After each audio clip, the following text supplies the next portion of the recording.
नमस्कार, मैं रवीश कुमार। ऐसा लगता है सूरत में मैच फिक्सिंग हो गई है।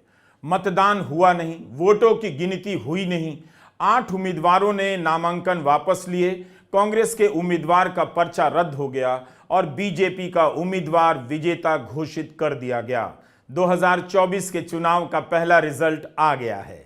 सुप्रीम कोर्ट को तुरंत हस्तक्षेप करना चाहिए और देखना चाहिए कि कहीं गुजरात के सूरत में चंडीगढ़ मेयर के चुनाव जैसा कांड तो नहीं हो गया है। 22 अप्रैल को जिस वक्त सूरत जिले के कलेक्टर और निर्वाचन अधिकारी नतीजे घोषित कर रहे थे, उस वक्त कांग्रेस के उम्मीदवार नीलेश कुंभानी वहां नहीं थे।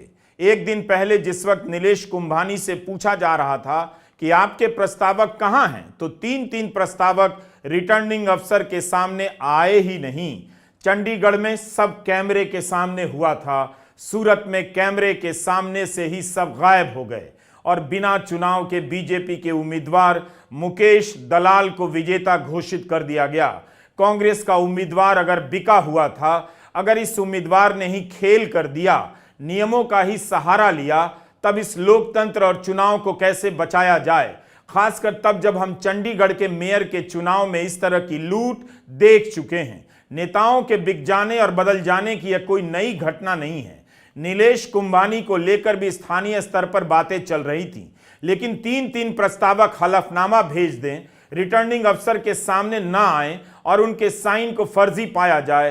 कुल मिलाकर सूरत में बीजेपी की जीत यकीन नहीं दिलाती है कि सब कुछ पाक साफ है। अगर इस तरह से विपक्ष के उम्मीदवारों को मैनेज किया जाने लगा, प्रस्तावक गायब होने लगे, तो क्या पता आप घर बैठे रह जाएं और इस देश का लोकतंत्र गायब हो जाए।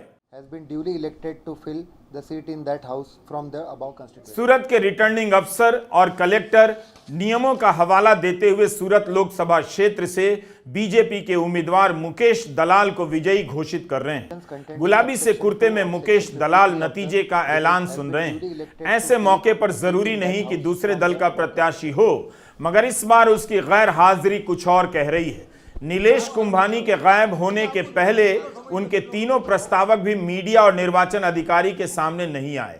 कांग्रेस के उम्मीदवार नीलेश कुंभानी कहां हैं, मीडिया के सामने क्यों नहीं आए, यह रहस्य नहीं रहा।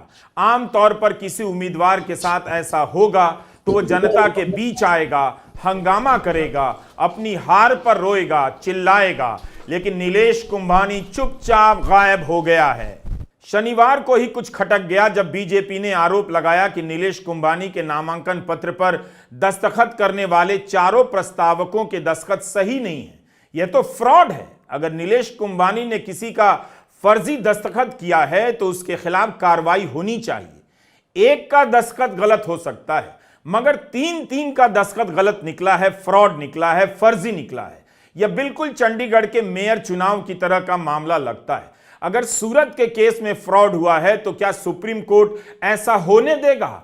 मुकेश दलाल बीजेपी के उम्मीदवार हैं। उनके इलेक्शन एजेंट दिनेश जोधानी ने शिकायत दी कि नीलेश कुंभानी और उनके डमी उम्मीदवार के प्रस्तावकों के दस्तखत सही नहीं है।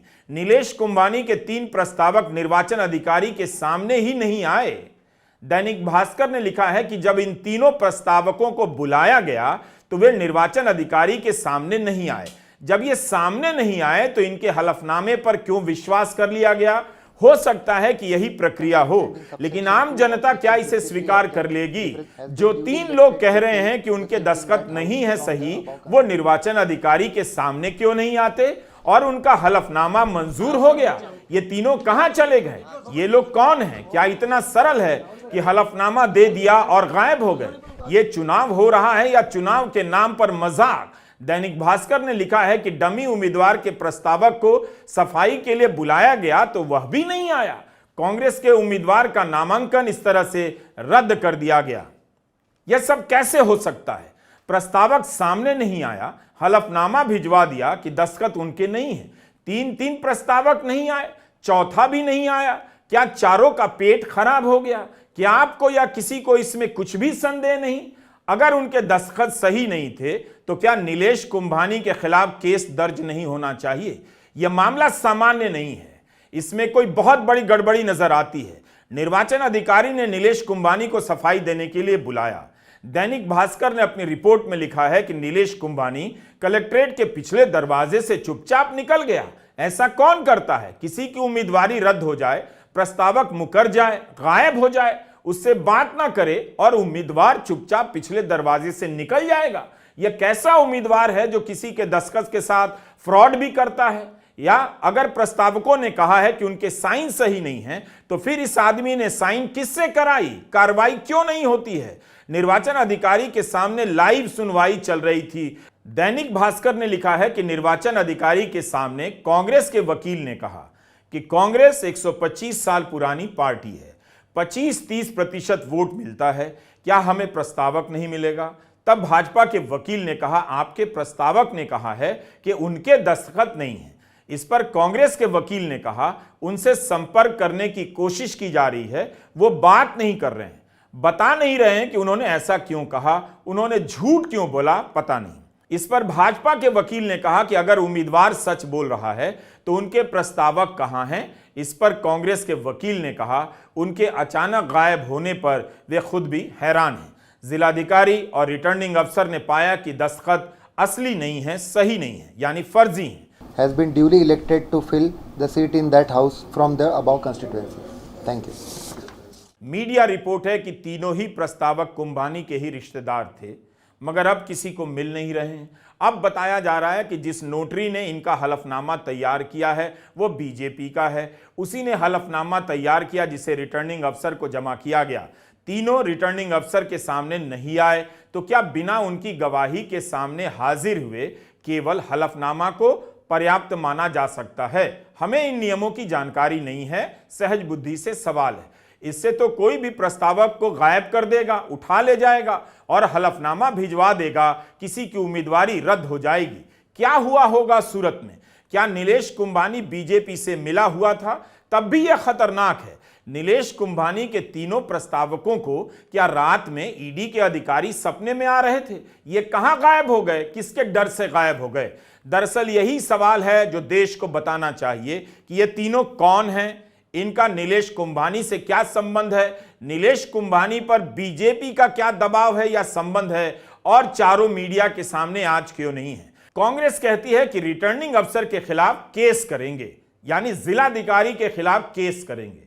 चुनाव की पहली बड़ी शर्तों में से एक यह है कि चुनाव भयमुक्त हो, बिना दबाव के हो, लेकिन सूरत की घटना देखकर नहीं लगता कि भय, दबाव और प्रलोभन का कोई भी रोल नहीं होगा। कांग्रेस के उम्मीदवार का नामांकन रद्द होते ही बाकी 8 उम्मीदवारों ने अपना नामांकन वापस ले लिया। इसमें बसपा का भी एक उम्मीदवार है। यह पर्याप्त कारण है समझने के लिए कि इस चुनाव को किसी और तरीके से मैनेज किया जा रहा होगा। आप इस वीडियो में देखिए कि विजेता उम्मीदवार जो कि गुलाबी कुर्ते में है, कहां बैठा है, किस तरह से बिठाया गया है। आदरणीय वडाप्रधान नरेंद्रभाई मोदी साहब અને અમારા આદરણીય પ્રદેશ પ્રમુખ સીઆર પાટીલ સાહેબનો હૃદયપૂર્વક આભાર માનું છું। इस मामले पर ट्वीट करते हुए कांग्रेस के मीडिया प्रभारी जयराम रमेश ने लिखा है कि लोकतंत्र खतरे में है। आप क्रोनोलॉजी समझिए। सूरत जिला चुनाव अधिकारी ने सूरत लोकसभा से कांग्रेस प्रत्याशी नीलेश कुंभानी का नामांकन रद्द कर दिया है। कारण 3 प्रस्तावकों के हस्ताक्षर के सत्यापन में खामी बताई गई है। कुछ इसी तरह का कारण बताकर अधिकारियों ने सूरत से कांग्रेस के वैकल्पिक उम्मीदवार सुरेश पडसाला के नामांकन को खारिज कर दिया। अब जयराम आगे लिखते हैं कि कांग्रेस पार्टी बिना उम्मीदवार के रह गई है। बीजेपी प्रत्याशी मुकेश दलाल को छोड़कर बाकी सभी उम्मीदवारों ने अपना नामांकन वापस ले लिया। 7 मई 2024 को मतदान से लगभग 2 सप्ताह पहले ही 22 अप्रैल 2024 को सूरत लोकसभा सीट से भाजपा के उम्मीदवार को निर्विरोध जिता दिया गया। प्रधानमंत्री मोदी के अन्याय काल में एमएसएमई मालिकों और व्यवसायियों की परेशानियों एवं गुस्से को देखते हुए भाजपा इतनी बुरी तरह से डर गई है कि वह सूरत लोकसभा के मैच को फिक्स करने का प्रयास कर रही है। इस सीट को वे लोग 1984 के लोकसभा चुनाव के बाद से लगातार जीतते आ रहे हैं। ये सब जयराम रमेश के ही शब्द हैं और वे आगे लिखते हैं कि हमारे चुनाव, हमारा लोकतंत्र, बाबा साहब अंबेडकर का संविधान, सब कुछ भयंकर खतरे में है। जयराम लिखते हैं कि मैं दोहरा रहा हूं, यह हमारे जीवन काल का सबसे महत्वपूर्ण चुनाव है। कांग्रेस नेता और सांसद राहुल गांधी ने ट्वीट कर कहा है, तानाशाह की असली सूरत एक बार फिर देश के सामने है। जनता से अपना नेता चुनने का अधिकार छीन लेना बाबा साहब अंबेडकर के संविधान को खत्म करने की तरफ बढ़ाया गया एक और कदम है। मैं एक बार फिर कह रहा हूं, यह सिर्फ सरकार बनाने का चुनाव नहीं, यह देश को बचाने का चुनाव है, संविधान की रक्षा का चुनाव है।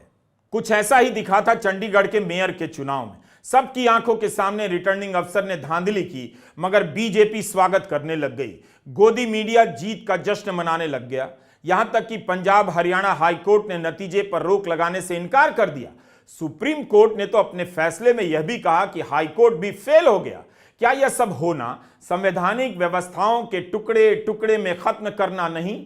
अगर सुप्रीम कोर्ट ने हस्तक्षेप नहीं किया होता तो आज चंडीगढ़ में लोकतंत्र लूटा जा चुका होता।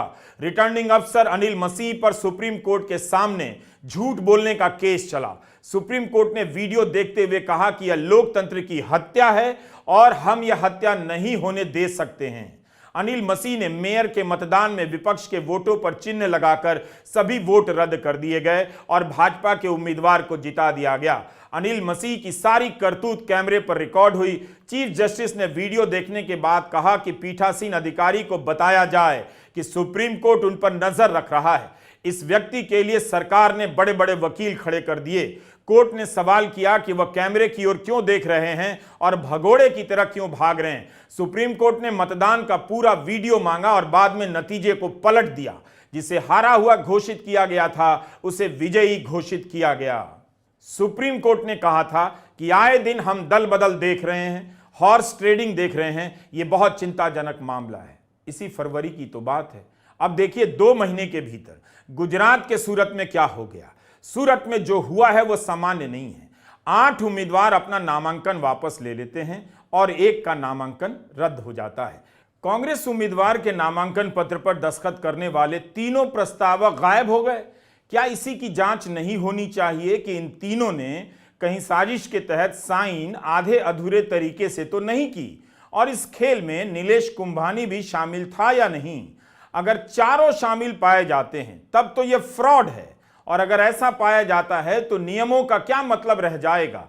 तीनों प्रस्तावकों के नाम हैं जगदीश सवालिया, ध्रुविन धमेलिया और रमेश पोलरा। डमी उम्मीदवार के प्रस्तावक का नाम है विशाल कोलाडिया।